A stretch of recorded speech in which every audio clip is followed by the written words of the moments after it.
పవన్ కళ్యాణ్ గారు ఏదో నోరిప్పితే ఆయన మీద కూడా ఈనాడు పార్లమెంట్ మెంబర్లు ఒక దిక్కు, శాసనసభ్యులు ఒక దిక్కు. ఇదే పవన్ కళ్యాణ్ వల్లనే ఆనాడు నీతి నిజాయితీ గల నరేంద్ర మోడీ మంచి ప్రభుత్వం ఇస్తాడు, నీతైన ప్రభుత్వం ఇస్తాడు, మంచి గవర్నెన్స్ ఇస్తాడని చెప్తే ప్రజలు నమ్మి ఓటేశారు. ఇవాళ ఆయన ఆ మాటనే మాట్లాడుతుండు. స్పెషల్ స్టేటస్ గురించి మీరు ఫైట్ చేయమన్నాడు. తప్పేమన్నాడు అతను?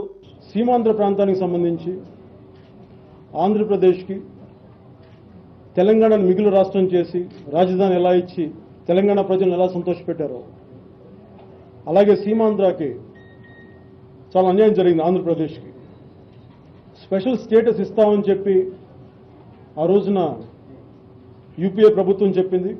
ఆ తర్వాత దాన్ని ఎన్డీఏ ప్రతిపక్షం సపోర్ట్ చేసింది. ఈ రోజున ఏ ఒక్కళ్ళు మాట్లాడలేదు దాని గురించి. దీనికి కారణం ఎవరిని అనాలి అని అనిపిస్తుంటుంది. నాకు మధ్యన మొన్న కొంతమంది ఉత్తరాది ఎంపీలను కలిసినప్పుడు వాళ్ళు అంటే తెలంగాణ ఎంపీలు తెలంగాణ సమస్యను ముందుకు తీసుకెళ్ళినంతగా ఈ సీమాంధ్ర ఎంపీలు తీసుకెళ్లేదు. దానికి కారణం వీళ్ళందరూ వ్యాపారులు. నాకు ఇది నా మాటలు కాదు, వాళ్ళను మాటలు. అంటే వీళ్ళందరికీ వ్యాపార దృష్టితోటి అక్కడికి వెళ్ళి మాట్లాడాలంటే మేడం మేడం అని చెప్పేసి నవ్వులుతూ ఉంటారు వీళ్ళు. అంటే నేను అనేది మీరు ప్రజలు మిమ్మల్ని ఎన్నుకుంది సమస్యను తీర్చమని. నాకు అనిపిస్తుంటుంది ఒకసారి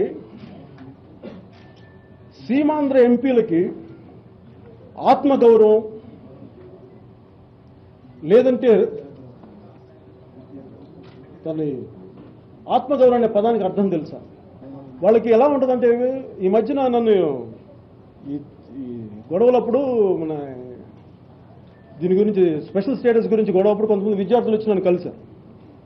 వాళ్ళు నాకేం చెప్పారంటే వాళ్ళు ఏదో చిన్న రైటింగ్ ఏదో పట్టుకొచ్చి స్లోగన్స్ ఏదో నాకు కనిపిస్తూ ఉంటే నేను చూశాను. ఏంటని చూసి దూరం నుంచి చూస్తే తిడితే కేసీఆర్లా తిట్టాలి